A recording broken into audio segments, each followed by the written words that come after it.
प्यारे विद्यार्थियों, मैं धर्मेंद्र कुमार शर्मा आपका पुनः इस ऑनलाइन सेशन में आपका स्वागत करता हूं, हार्दिक अभिनंदन करता हूं।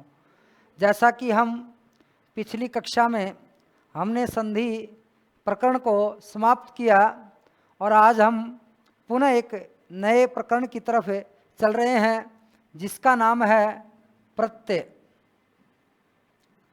बहुत ही अच्छा प्रकरण है ये प्रकरण पूरी तरह से संधि का रिवीजन करवाता है, पुनराभ्यास करवाता है आपको कि जो आपने संधियां पढ़ी हैं उन सभी संधियों को आप यहाँ पर काम में लेंगे।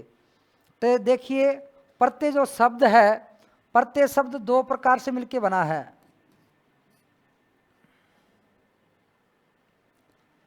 प्रतिधनम अय, प्रतिधनम अय, इससे मिलके किसका निर्माण हुआ है? प्रत्यय का निर्माण हुआ है। प्रति तय आधा है, ई की जगह क्या बन जाएगा? यण संधि करोगे यह बन जाएगा आगे आए, क्योंकि यण संधि में अपने पढ़ा था इको यणसी कि पूर्व पद का अंतिम वर्ण ई उ रील री, इन चार वर्णों में से कोई एक वर्ण हो और द्वितीय पद का प्रथम वर्ण कोई भी असमान स्वर वर्ण हो तो ई को अपन चेंज करते हैं य में। य में जब अपन चेंज करते हैं तो तय य में अ मिला, प्रत्यय का निर्माण हो जाता है। किसका निर्माण हो जाता है? प्रत्यय का। अब इसकी परिभाषा की बात करते हैं अपन।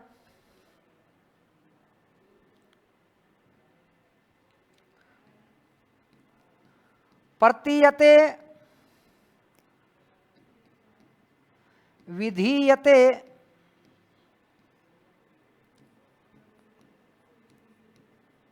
अनेनेति प्रत्यय। प्रतीयते विधीयते अनेनेति प्रत्यय कि जो किसी धातु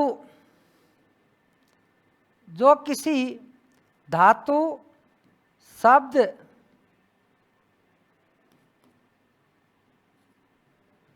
के पीछे जुड़ करके, जो किसी धातु शब्द या शब्दांश से पीछे जुड़ करके उसके अर्थ में परिवर्तन कर दे। जो किसी धातु शब्द या शब्दांश के पीछे जुड़ करके उसके अर्थ में क्या कर दे? परिवर्तन कर दे, उसे हम क्या कहते हैं? प्रत्यय कहते हैं। क्या कहते हैं? प्रत्यय कहते हैं। जैसे या तो शब्द के पीछे जुड़ेगा या किसके पीछे जुड़ेगा? धातु के पीछे जुड़ेगा। जैसे मैंने आपसे कहा पठ धातु है, त्वा प्रत्यय आपने जोड़ दिया। पठ धातु के पीछे क्या जोड़ दिया? त्वा प्रत्यय जोड़ दिया, तो क्या बन गया? पठित्वा। अब आपको इस बात का पता है कि पठ धातु का मतलब क्या होता है भाई? पढ़ना होता है। और पठित्वा का मतलब क्या होता है? पढ़ करके। क्या होता है? पढ़ करके। अर्थ में क्या हुआ? परिवर्तन हुआ, क्योंकि पढ़ धातु होती है पढ़ना अर्थ में, और त्वा प्रत्यय जुड़ते ही क्या बन गया? पढ़ करके। यानी जो किसी धातु शब्द या शब्दांश के पीछे जुड़ करके उसके अर्थ में क्या कर दे? परिवर्तन कर दे, उसे हम क्या कहते हैं? प्रत्यय कहते हैं। क्या कहते हैं? प्रत्यय कहते हैं। दूसरी बात, जैसे मैंने आपसे कहा लिख धातु है, तुमुन प्रत्यय अपन ने जोड़ा, ई है, ई को चेंज करते ए में गुण,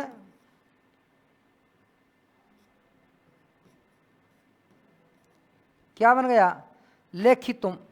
लेखितुम का मतलब होता है लिखने के लिए। क्या होता है? लिखने के लिए।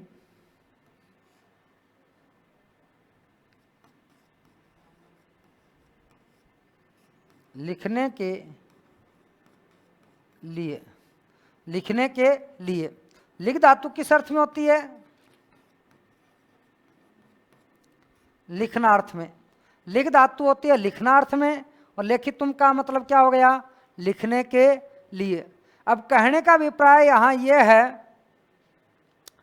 कि जो किसी धातु, शब्द या शब्दांश के पीछे जुड़ करके उसके अर्थ में क्या करता है, परिवर्तन करता है, उसे हम क्या कहते हैं, प्रत्यय कहते हैं।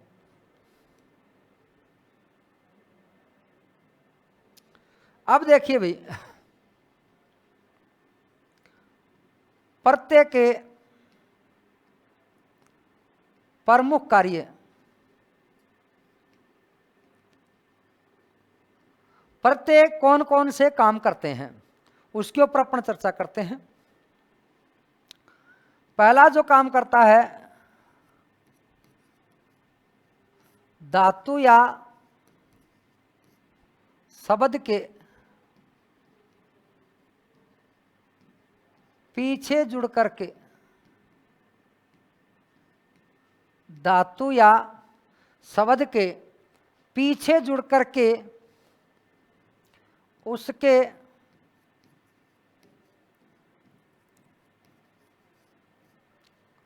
अर्थ में परिवर्तन करना। धातु या शब्द के पीछे जुड़ करके उसके अर्थ में क्या करना, परिवर्तन करना। पहली चीज तो ये है। दूसरी चीज, जैसे पढ़ धातु है, त्रिच प्रत्यय जोड़ा, क्या बना, पठिता। पठिता का मतलब क्या होता है, पढ़ने वाला। क्या होता है, पढ़ने वाला। पठिता का मतलब क्या होता है, पढ़ने वाला। तो एक काम तो ये हो गया कि धातु या शब्द के पीछे जुड़ करके उसके अर्थ में क्या कर देता है, परिवर्तन कर देता है, पहली बात। दूसरी बात,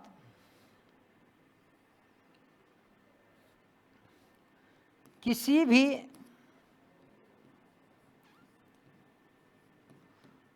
भी निरर्थक शब्द को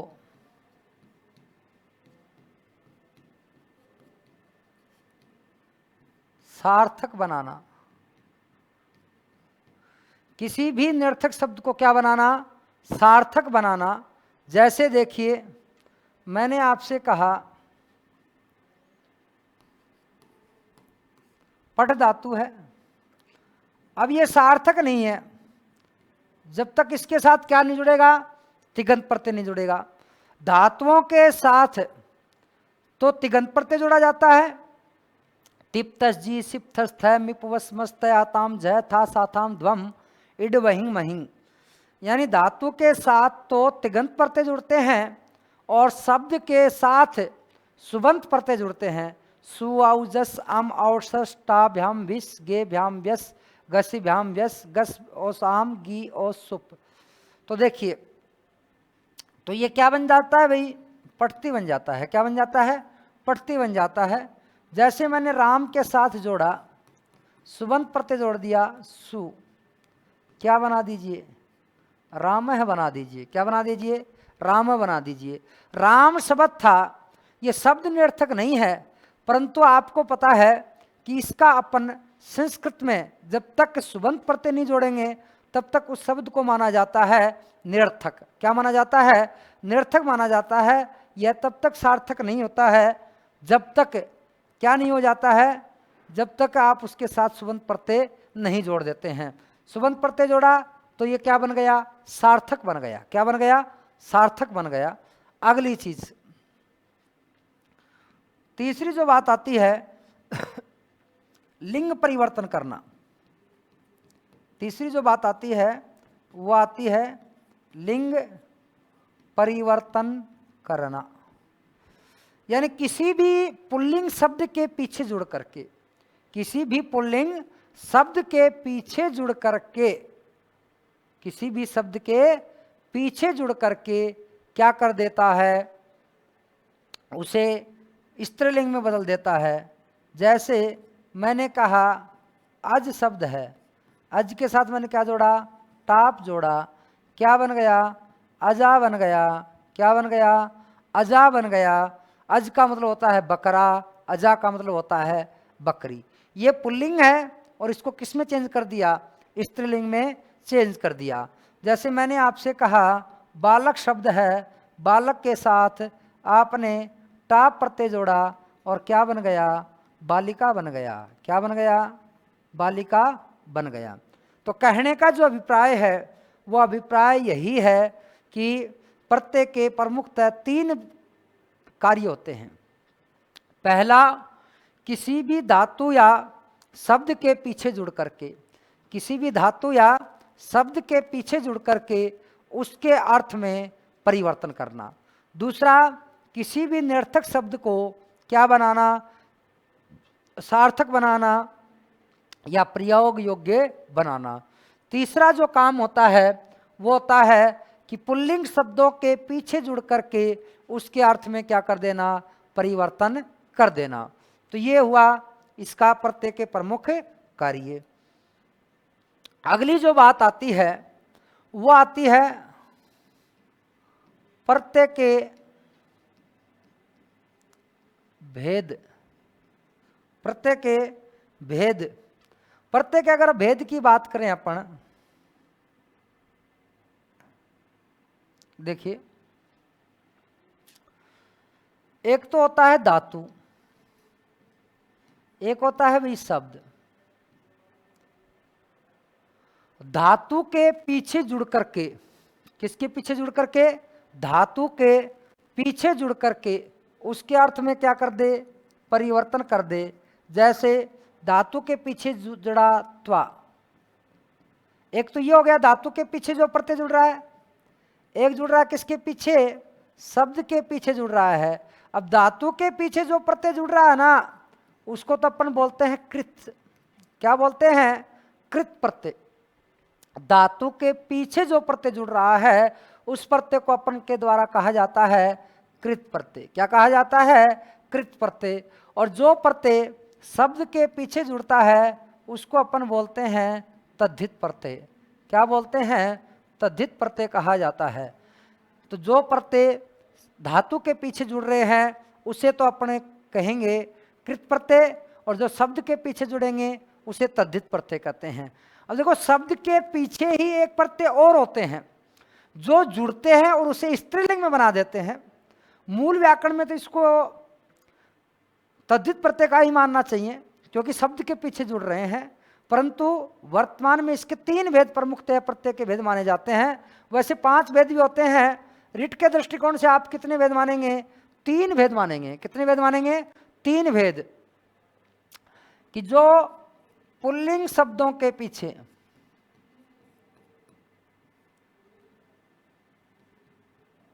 जो पुल्लिंग शब्द के पीछे जुड़ता है, जो किसके पीछे जुड़ता है, पुल्लिंग शब्द के पीछे जो प्रत्यय जुड़ता है उसे अपने के द्वारा कहा जाता है स्त्री प्रत्यय। क्या कहा जाता है, स्त्री प्रत्यय कहा जाता है। यानी जो प्रत्यय धातु के पीछे जुड़ेंगे उसे कहेंगे कृत प्रत्यय। क्या कहेंगे, कृत प्रत्यय। दूसरा, जो प्रत्यय शब्द के पीछे जुड़ेंगे उसे अपन कहेंगे क्या, तद्धित प्रत्यय। और जो प्रत्यय पुल्लिंग शब्दों के पीछे जुड़ते हैं उसे अपन कहते हैं स्त्री प्रत्यय। यानी प्रत्यय के कितने भेद हो गए, 3 भेद हो गए। कितने भेद हो गए, 3 भेद हो गए। अब आप बात करते हैं, पहला प्रत्यय आता है वो आता है कृत प्रत्यय। ये प्रत्यय किसके पीछे जुड़ेंगे, धातु के पीछे जुड़ करके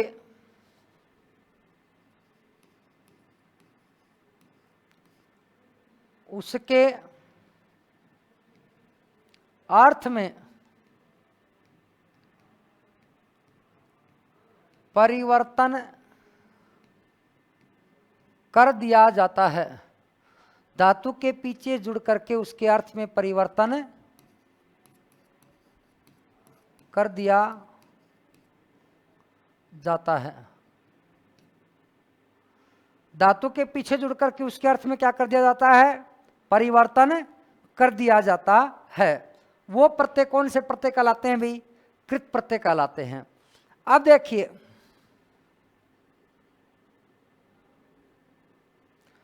पाठ्यक्रम के अनुसार आपके जो प्रमुख प्रत्यय चलते हैं, कृत प्रत्यय कौन कौन से चलते हैं।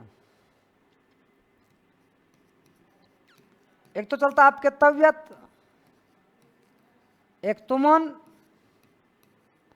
एक त्रिच।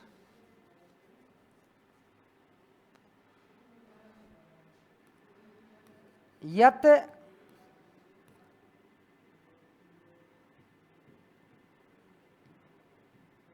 अनियर, लुट,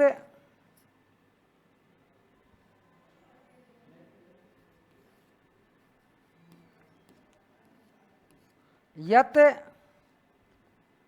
अण्यत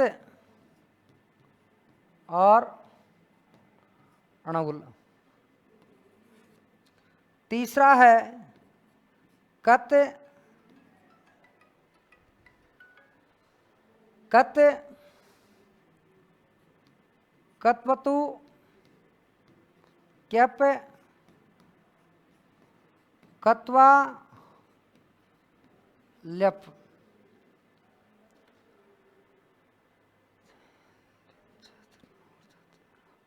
ये आपके पाठ्यक्रम के अनुसार प्रमुख प्रत्यय चलते हैं। अब देखिए मैंने इनको 3 भागों में डिवाइड किया है। कितने भागों में डिवाइड किया है, 3 भागों में डिवाइड किया है। 3 भागों में डिवाइड करने का कारण है वो मैं आपको बता देता हूं कि जो प्रमुख परिवर्तन होते हैं, जो प्रमुख परिवर्तन होते हैं, उन परिवर्तनों में आप इनकी 3 कैटेगरी बना सकते हैं। तो देखिए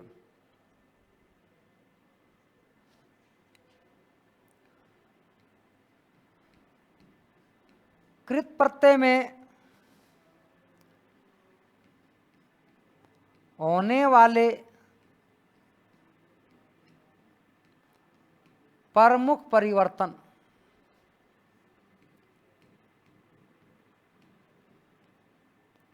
होने वाले प्रमुख परिवर्तन, कृत प्रत्यय में होने वाले प्रमुख परिवर्तन। तो देखिए कौन कौन से परिवर्तन होते हैं। पहली चीज एक तो होता है गुण। जब भी आप धातु के साथ कोई भी प्रत्यय जोड़ोगे, धातु के साथ कोई भी प्रत्यय जोड़ोगे, जैसे धातु के अंत में या उपधा में आने वाले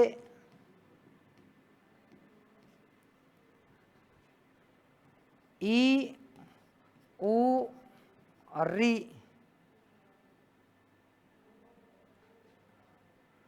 को गुणादेश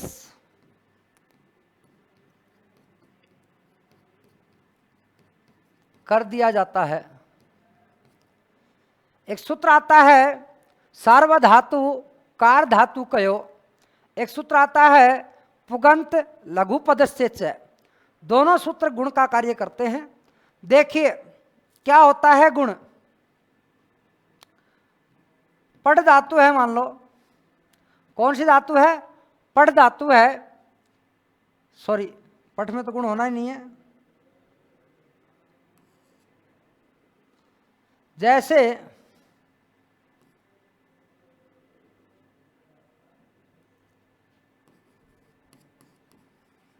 लिख धातु है, कौन सी धातु है, लिख धातु है। इसके साथ जब भी आप तव्यत, तुमुन, अनियर, त्रिच, अणउल, अण्यत और घय।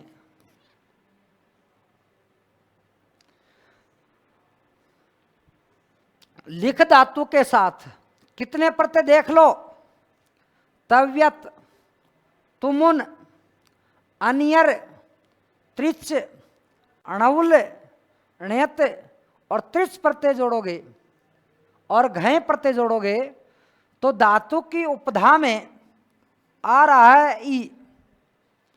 अब मैंने एक शब्द काम में लिया कि धातु की उपधा में आ रहा है ई।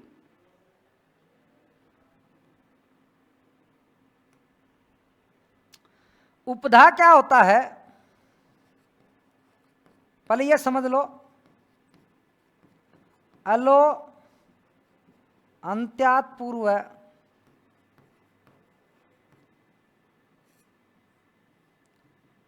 अलो अंत्यात पूर्व उपधा कि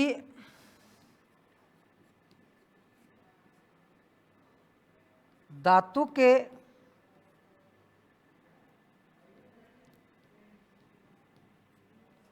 अंतिम वर्ण से ठीक पहले वाला वर्ण, धातु के अंतिम वर्ण से ठीक पहले वाला वर्ण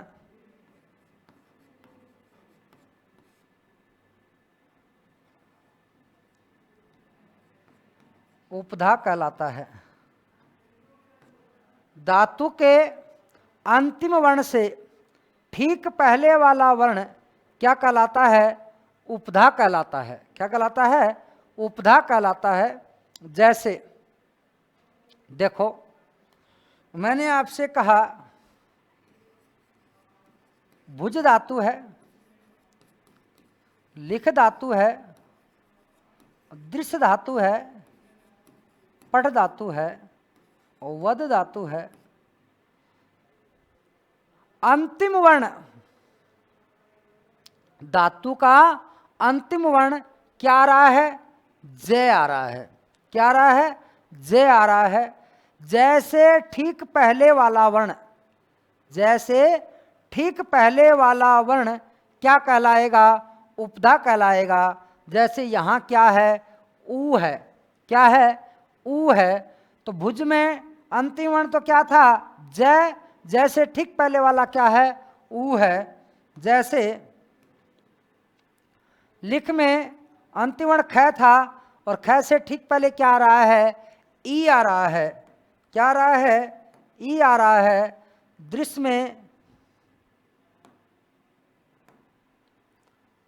दृश्य में री आ रहा है, पठ में ए आ रहा है, वद में ए आ रहा है। धातु के अंतिम वर्ण से ठीक पहले वाला वर्ण, धातु के अंतिम वर्ण से ठीक पहले वाला वर्ण उपधा कहलाता है। क्या कहलाता है? उपधा कहलाता है। जैसे भुज में क्या है? ऊ है। भुज में क्या है? ऊ है। अंतिम वर्ण जय है। जैसे ठीक पहले क्या आ रहा है? ऊ आ रहा है। लिख में अंतिम वर्ण ख है। ख से ठीक पहले क्या आ रहा है? ई आ रहा है। दृश्य में अंतिम वर्ण स है। स से ठीक पहले क्या आ रहा है? री आ रहा है। पठ में अंतिम वर्ण ठ है। ठ से ठीक पहले क्या आ रहा है? ए आ रहा है। वद है। वद में अंतिम वर्ण क्या आ रहा है? द आ रहा है। द से ठीक पहले क्या आ रहा है? ए आ रहा है।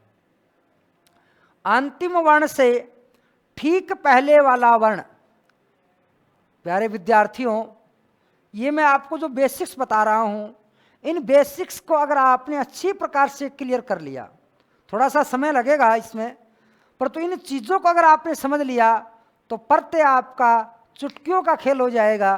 किसी प्रकार की कोई समस्या नहीं आएगी। ऐसे नहीं करना कि लास्ट में ये आ जाए, ये पहचान हो गई, वो पहचान हो गई। आप तो उसका बेसिक्स पकड़िए। ट्रिक नाम की कोई चीज़ नहीं है। शॉर्टकट कभी सफलता का साधन नहीं होता। निश्चित सफलता के लिए आपको मेहनत करनी ही पड़ेगी। और मैंने कहा कि धातु के अंतिम वर्ण से ठीक पहले वाला वर्ण क्या कहलाता है? उपधा कहलाता है। क्या कहलाता है? उपधा कहलाता है। तो भुज में ऊ क्या है? उपधा है। लिख में ई उपधा है। दृश्य में री उपधा है। पठ में ए उपधा है। वद में ए उपधा है। उपधा क्लियर हो गया ना? अब देखो मैंने क्या लिखा कि धातु के अंत में या उपधा में आने वाले ई उ री को गुणादेश कर दिया जाता है। देखिए ये इतने जो प्रत्यय आप जोड़ोगे,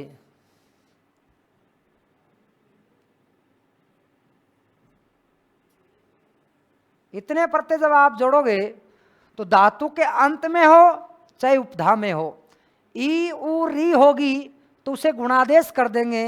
गुणादेश करने का मतलब ये है कि ई होगा उसे चेंज करेंगे ऊ में, ऊ होगा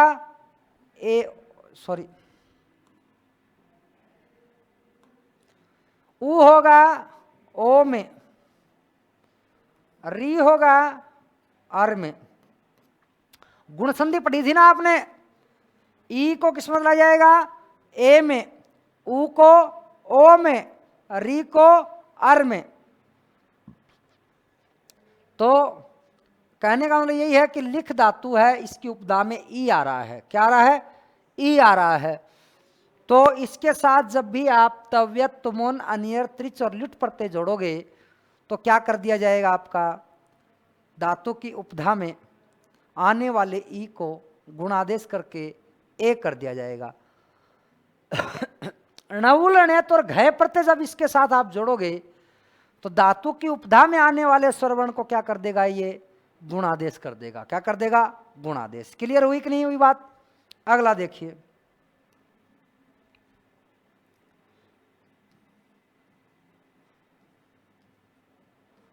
दो नंबर है वृद्धि।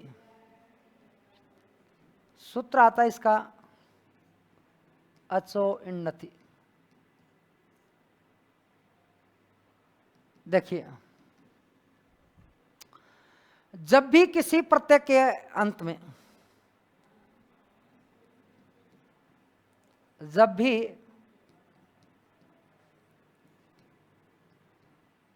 किसी प्रत्यय के अंत में, जब भी किसी प्रत्यय के अंत में, जब भी किसी प्रत्यय के अंत में य या ण का लोप हो जाए, का लोप हो जाए, य या ण का क्या हो जाए? लोप हो जाए, तथा धातु के अंत में आने वाले, धातु के अंत में आने वाले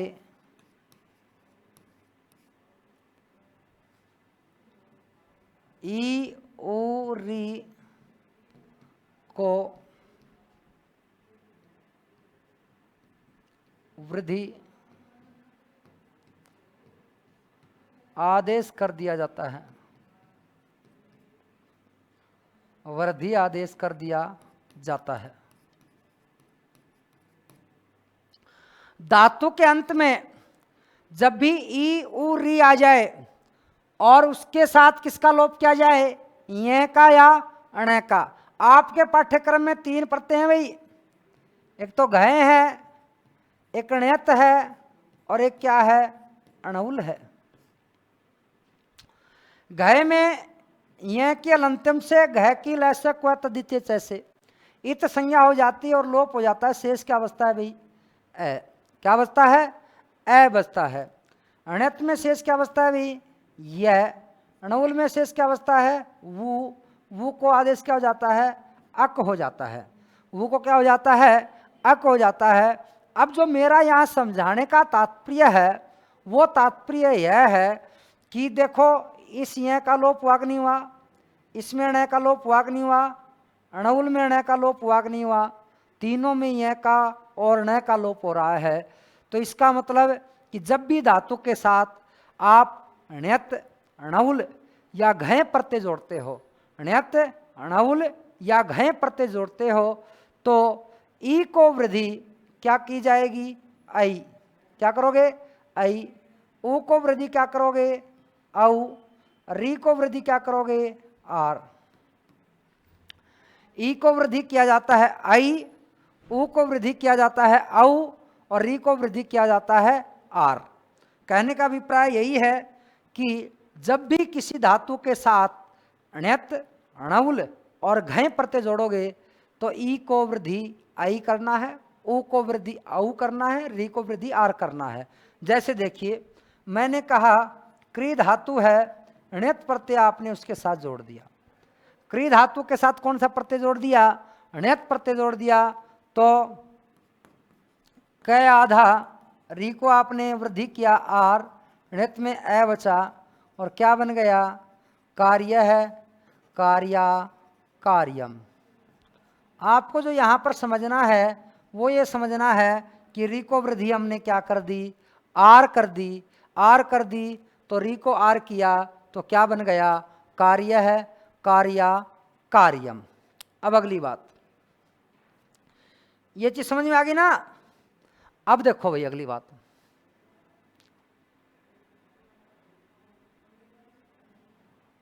गुण या वृद्धि का निषेध। गुण या वृद्धि का निषेध समझना।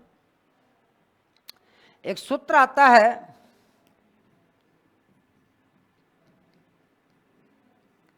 किंगति च। सूत्र आता है किंगति च। ये सूत्र कहता है कि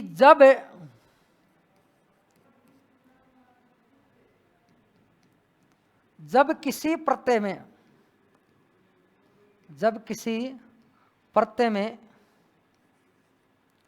क का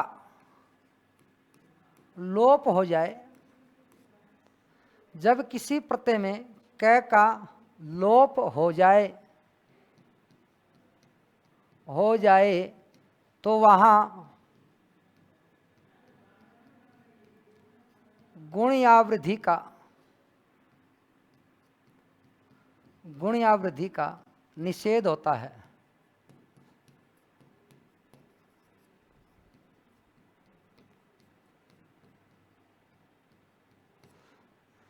देखिए, जब भी किसी प्रत्यय में क का लोप हो जाएगा, किसका लोप हो जाएगा?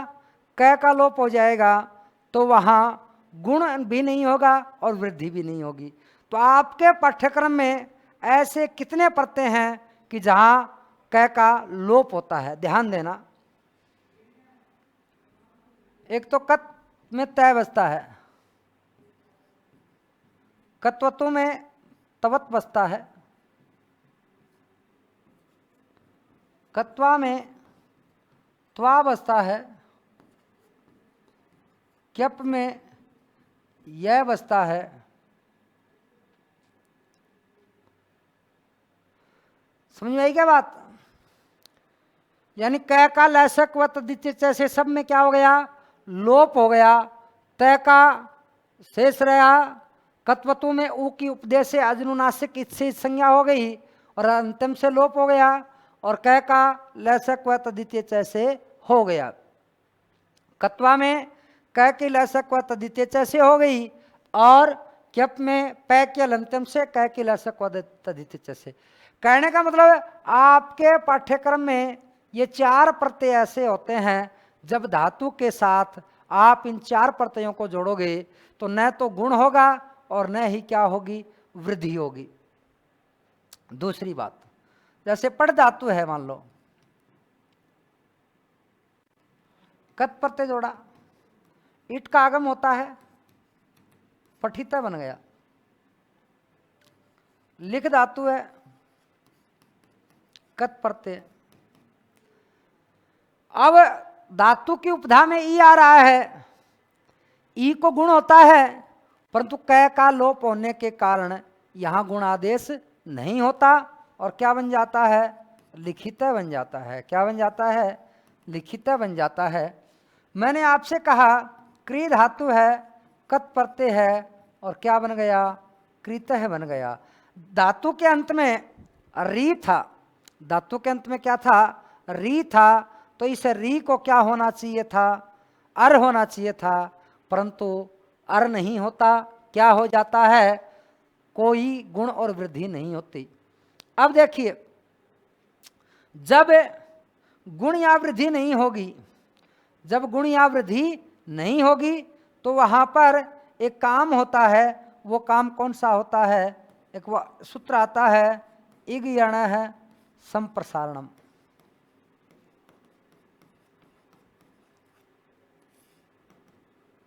इग यण है संप्रसारणम, ये क्या कहता है कि यह व र और ल, यह व र ल, इसको संप्रसारण आदेश किया जाता है। क्या आदेश किया जाता है, संप्रसारण। संप्रसारण का मतलब है, यण संधि आपने पढ़ी है ना, ई का अपन क्या बनाते हैं, यह, ऊ का व, री का र, री का ल, तो यहां भी यही होता है कि यह को चेंज किया जाता है ई में, किसमें किया जाता है, ई में किया जाता है, व को चेंज किया जाता है ऊ में, र को री में, ल को री में, यानी यह को अपन किस में बदल देंगे, ई में, व को ऊ में, र को री में, ल को री में बदल दिया जाता है। ये क्या होता है, संप्रसारण होता है। तीन मुख्य मुख्य चीजें मैंने आपको बता दी। एक तो गुण,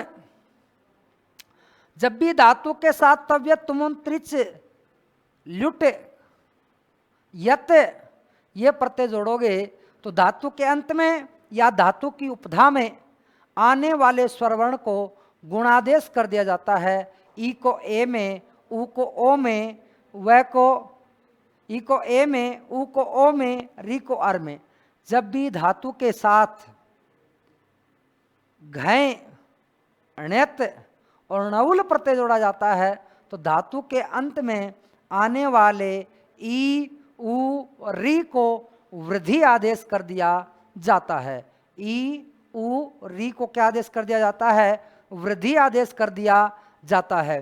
तीसरी चीज अपन ने पढ़ी है कि किंगति च, कि जब भी किसी प्रत्यय में क का लोप हो जाए, जब भी किसी प्रत्यय में क का लोप हो जाए तो गुण और वृद्धि का क्या हो जाएगा, निषेध हो जाएगा। परंतु मैंने आपको बताया प्यारे विद्यार्थियों, वहाँ एक कार्य होता है, वो कार्य होता है संप्रसारण का। किसका कार्य होता है, संप्रसारण का।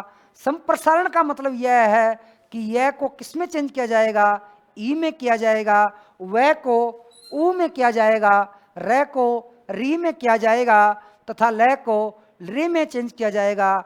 ये तीन चीजें अगर आपने अच्छी प्रकार से समझ ली तो ध्यान देना कि आपका प्रत्यय है वो क्लियर होने वाला है। एक चीज मैंने आपको और बताई थी, उपधा, अलो अंत्यात पूर्व उपधा, यानी अंतिम वर्ण से ठीक पहले वाला वर्ण, अंतिम वर्ण से ठीक पहले वाला वर्ण क्या कहलाता है, उपधा कहलाता है। जैसे भुज में उ उपधा है, पठ में ए उपधा है, तो ये चीजें आप क्या रखना, ध्यान में रखना। चौथी बात,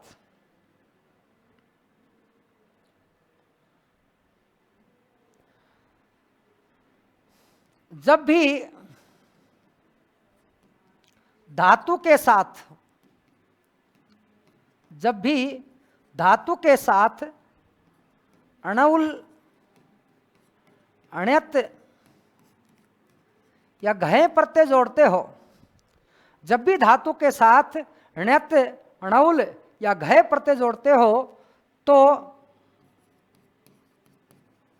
धातु की उपधा में आने वाले ए को आ में बदल दिया जाता है, बदल दिया जाता है। जब भी आप धातु के साथ क्या जोड़ रहे हो, अणउल, अण्यत या घय प्रत्यय जोड़ोगे तो धातु की उपधा में जो ए आएगा, ए को किस में करना है, आ में। जैसे पढ़ धातु है, मैंने आपसे अणुल प्रत्यय जोड़ा, पढ़ धातु में मैंने क्या जोड़ा, अणुल प्रत्यय जोड़ा, तो ध्यान देना उपधा में ए आ रहा है, अणुल में शेष आपको पता है क्या रहता है, अक रहता है। क्या रहता है, अक रहता है। अब उपधा में ए आ रहा है, ए को चेंज करेंगे आ में, क्या बन जाएगा, पाठक बन जाएगा। प्यारे विद्यार्थियों, जब भी यह या ण का जहाँ पर भी लोप होगा और धातु की उपधा में ए आ जाएगा तो उसे किस में चेंज किया जाएगा, आ में चेंज किया जाएगा। अब चार चीज़ें आप अच्छी प्रकार से क्या कर चुके हो, समझ चुके हो, ये आपका बेसिक्स था। अब मैं मुख्य चीज़ के ऊपर आता हूँ कि पाठ्यक्रम में आपके जो जो प्रत्यय हैं उन सभी प्रत्ययों की हम क्या करते हैं, चर्चा करते हैं। देखिए, एक तरफ मैंने लिखा तव्यत, एक तरफ मैंने लिखा तुमुन, और एक तरफ मैंने लिखा त्रिच, और एक तरफ मैंने लिखा आपका लुट प्रत्यय। मैंने एक तरफ लिखा तव्यत, तुमुन, त्रिच और लुट। अब देखिए भाई, तव्यत प्रत्यय में शेष क्या बचता है भाई, तव्य। क्या बचता है, तव्य। तुमुन प्रत्यय में शेष क्या बचता है भाई, तुम। त्रिच प्रत्यय में शेष क्या बचता है, ता। लुट प्रत्यय में शेष क्या बचता है, यू। इतनी बात समझ में आ गई। तव्यत प्रत्यय में शेष क्या बचना है, तव्य। तुमुन प्रत्यय में तुम, त्रिच में ता, लुट में यू। तव्यत प्रत्यय किस अर्थ में आता है भाई, चाहिए अर्थ में। किस अर्थ में आता है, चाहिए अर्थ में। तुमुन प्रत्यय किस अर्थ में आता है भाई, के लिए अर्थ में। किस अर्थ में आता है, के लिए अर्थ में। त्रिच प्रत्यय आता है कर्तावाचक शब्दों की रचना करने के लिए। किसके लिए, कर्तावाचक शब्दों की रचना करने के लिए।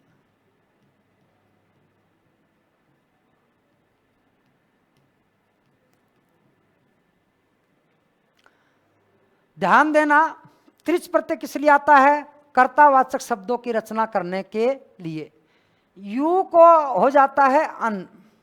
क्या हो जाता है भाई, अन हो जाता है। क्या हो जाता है, अन हो जाता है। और लुट प्रत्यय का जो प्रयोग होता है वो भाववाचक संज्ञा शब्द बनाने के लिए किया जाता है। किस लिए किया जाता है भाई, भाववाचक संज्ञा शब्द बनाने के लिए। भाववाचक संज्ञा शब्द बनाने के लिए। एक प्रत्यय और इसी के जैसा है, वो भी लिख देता हूं मैं आपके, अनियर। अनियर में शेष बचता है अनिय। क्या बचता है, अनिय। और ये हिंदी में किस अर्थ में काम आता है भाई, चाहिए अर्थ में। किस अर्थ में आता है, चाहिए अर्थ में आता है। दूसरी बात, इससे बने हुए शब्दों के रूप तीनों लिंगों में चलते हैं। कितने लिंगों में चलते हैं भाई, तीनों लिंगों में। इससे बना हुआ शब्द क्या बन जाता है, अव्यय बन जाता है, यानी इसके शब्द रूप नहीं चलते। इसके शब्द रूप क्या नहीं करते हैं भाई, नहीं चलते हैं।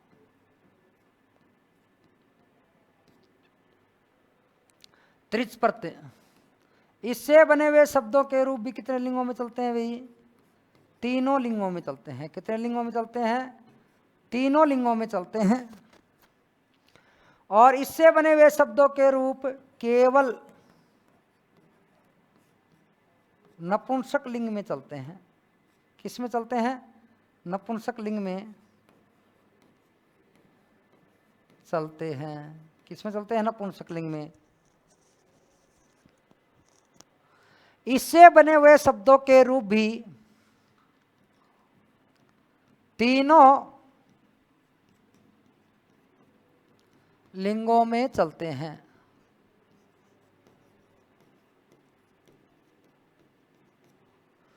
अब देखिए भाई, तव्यत प्रत्यय में शेष क्या बचता है भाई?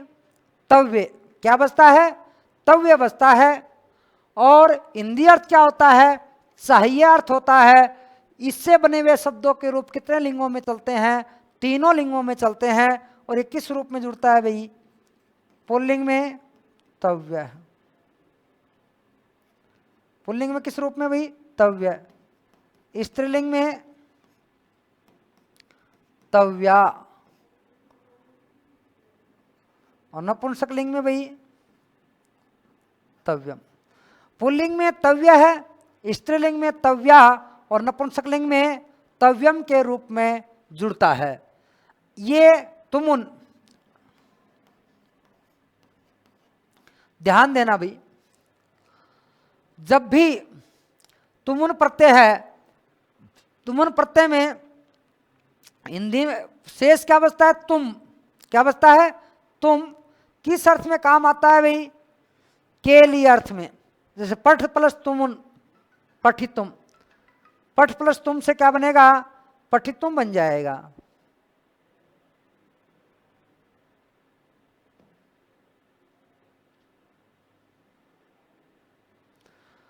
पठ प्लस तुम से क्या बनेगा? पठितुम बनेगा। क्या बनेगा? पठितुम बनेगा। तो पढ़ने के लिए तुमुन प्रत्यांत शब्द हैं, वो क्या बन जाता है? अव्यय बन जाता है। क्या बन जाता है? अव्यय बन जाता है। यानी इसके शब्द रूप नहीं चलते हैं। तुमुन प्रत्यांत शब्द क्या बन जाता है? अव्यय बन जाता है। यानी इसके क्या नहीं चलते हैं? शब्द रूप नहीं चलते हैं। और ये तुम के रूप में जुड़ता है। किसके रूप में जुड़ता है? तुम के रूप में साथ जुड़ता है। त्रिच प्रत्यय में शेष क्या बचता है भाई? ता बचता है। क्या बचता है? ता बचता है। इसका प्रयोग कर्तावाचक शब्दों की रचना करने के लिए किया जाता है। किस लिए किया जाता है? कर्तावाचक शब्दों की रचना करने के लिए किया जाता है। और इससे बने हुए शब्दों के रूप भी कितने लिंगों में चलते हैं? तीनों लिंगों में चलते हैं, जो ता, त्रि और त्रि के रूप में जुड़ते हैं। पुल्लिंग में क्या जुड़ेगा? ता। स्त्रीलिंग में क्या जुड़ेगा? त्रि। नपुंसकलिंग में क्या जुड़ेगा? त्रि। ता, त्रि, त्रि के रूप में जुड़ता है। लुट प्रत्यय में शेष क्या बचता है भाई? यू बचता है। क्या बचता है? यू बचता है। यू को, यू और ना को एक सूत्र होता है, यू को बदल दिया जाता है अन में। किस में बदल दिया जाता है? अन में बदल दिया जाता है। अब लुट प्रत्यय भाववाचक संज्ञा शब्द बनाने के काम में आता है। लुट प्रत्यय से बने हुए शब्दों का प्रयोग नपुंसकलिंग में होता है। किस में होता है? नपुंसकलिंग में होता है। और नपुंसकलिंग में होता है इसलिए अन किसके रूप में जुड़ेगा भाई? अनम के रूप में जुड़ जाता है। किसके रूप में जुड़ जाता है? अनम के रूप में जुड़ जाता है। अनियर प्रत्यय, अनियर प्रत्यय में शेष क्या बचता है भाई? अनीय बचता है। क्या बचता है? अनीय बचता है। और यह अनीय किस अर्थ में काम आता है? चाहिए अर्थ में। किस अर्थ में काम आता है? चाहिए अर्थ में आता है। और इससे बने हुए शब्दों के रूप भी कितने लिंगों में चलते हैं? तीनों लिंगों में चलते हैं। और ये पुल्लिंग में किस रूप में जुड़ता है भाई? अनीय है। स्त्रीलिंग में अनिया और नपुंसकलिंग में अनियम के रूप में जुड़ जाता है। पुल्लिंग में क्या जुड़ेगा? अनीय है। स्त्रीलिंग में अनिया और नपुंसकलिंग में अनियम के रूप में जुड़ जाता है। इतनी बात समझ में आ गई सबके? अगली बात, जब ये पांचों प्रत्यय जुड़ेंगे, जब ये पांचों प्रत्यय जुड़ेंगे तो धातु के अंत में या धातु की उपधा में आने वाले स्वरवर्ण को, धातु के अंत में या धातु की उपधा में आने वाले स्वरवर्ण को गुणादेश कर दिया जाता है। क्या कर दिया जाता है? गुणादेश किया जाता है। ई उ री। चाहे तो अंत में या उपधा में। ई को किस में बदलोगे? ए में, ऊ को ओ में, री को अर में। धातु के अंत में या धातु की उपधा में क्या आ जाए?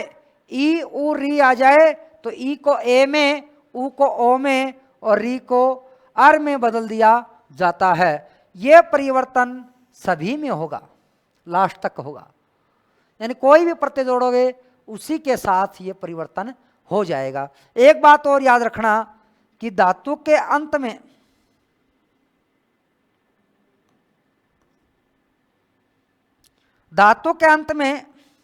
आई आ जाएगा, आ में बदल दिया जाएगा।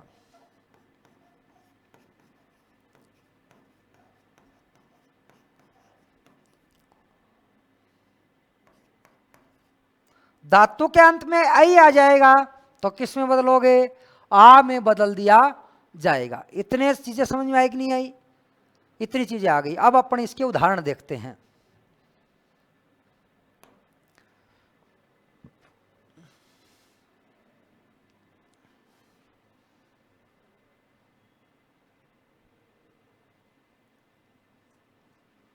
तव्यत, तुमुन, त्रिच,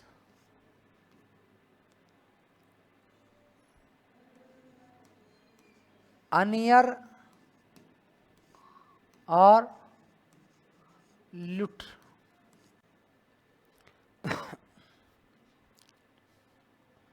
इधर मैं ले आया धातु। क्या ले आया? धातु ले आया इधर। धातु ले आया। जैसे पढ़ धातु है, पढ़ धातु किस अर्थ में काम आती है भाई? पढ़ना अर्थ में। किस अर्थ में काम आती है? पढ़ना अर्थ में। तो क्या बन जाएगा? इट का आगम होता है इसमें पठितव्य। क्या बन जाएगा? पठितव्य, पठितव्या, पठितव्यम। तुम उनसे जोड़ोगे तो एक ही रूप बनना है तुम, पठितुम। क्या बन जाएगा? पठितुम। और इसके साथ पुल्लिंग में ता जुड़ता है तो क्या बन गया? पठिता। केवल मैं किसके रूप बना रहा हूं? पुल्लिंग के बना रहा हूं। किसके बना रहा हूं? पुल्लिंग के रूप बना रहा हूं। पठ के साथ तव्यत प्रत्यय जोड़ा पठितव्य, तुमुन प्रत्यय जोड़ा पठितुम, त्रिच प्रत्यय जोड़ा पठिता और पठनीय और पठनम। समझ में आएगी नहीं बात? पठ धातु के साथ तव्यत प्रत्यय जोड़ोगे तो क्या बनेगा? पठितव्य बनेगा। क्या बनेगा? पठितव्य बनेगा। तुमुन प्रत्यय जोड़ोगे तो पठितुम बनेगा। त्रिच प्रत्यय जोड़ोगे पठिता बनेगा। अनियर प्रत्यय जोड़ोगे पठनीय बनेगा और लुट प्रत्यय जोड़ोगे पठनम बनेगा। मैं आपसे कहता हूं, लिख धातु है भाई,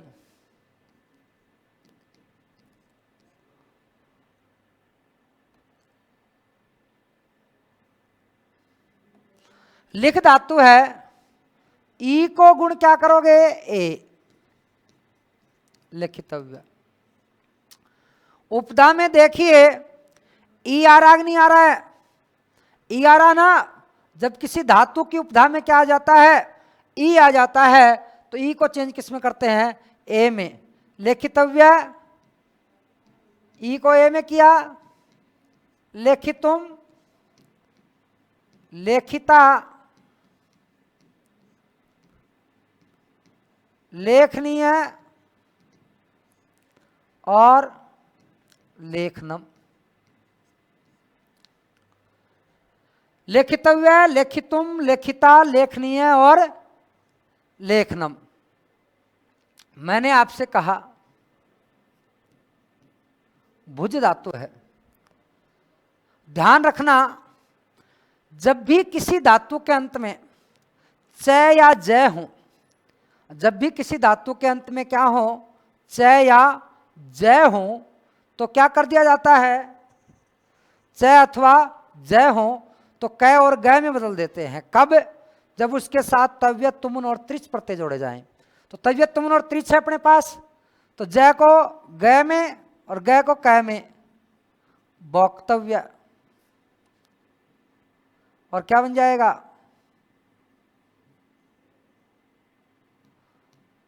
ऊ को ओ में भोक्तुम,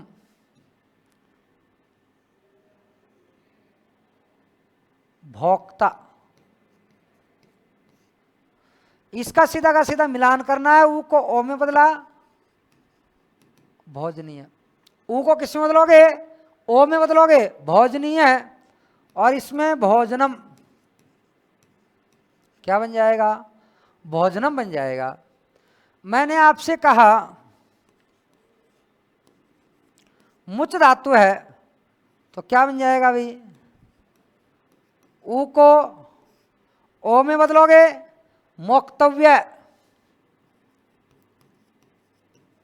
मोक्तुम, मोक्ता, मोचनीय और मोचनम। मैंने आपसे कहा दृश्य धातु है, क्या है, दृश्य धातु। उपधा में क्या आ रहा है, री आ रहा है, क्या आ रहा है, री आ रहा है। तो री आ रहा है तो ये अलग से बताऊंगा मैं आपको, क्या बन जाएगा, द्रष्टव्य। क्या बन जाएगा, द्रष्टव्य,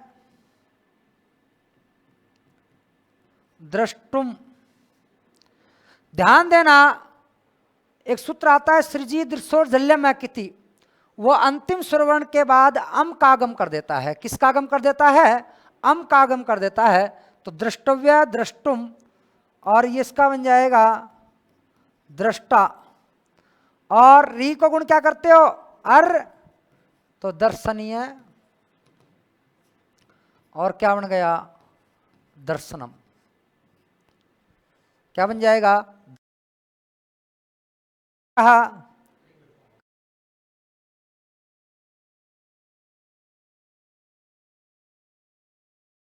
दो चार मिनट और, एक एंडिंग कर देते इसको। क्री धातु है, क्री धातु के साथ जब भी आप प्रत्यय जोड़ोगे तो री को गुण क्या करते हैं अपन, अर करते हैं। क्या करते हैं, अर करते हैं। री को गुण अर करोगे तो क्या बन जाएगा, कर्तव्य, कर्तव्या, कर्तव्यम। और री को गुण किया अर, कर्तुम, और इसका री को गुण किया मैंने अर, कर्ता। री को गुण किया अर, करणीय और कर्णम।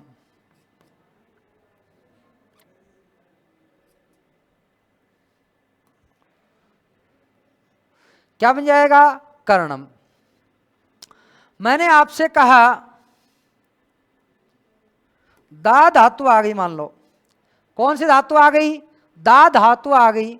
दा धातु आ गई तो कोई चेंज नहीं करना, क्या बन जाएगा, दातव्य, दातव्या, दातव्यम,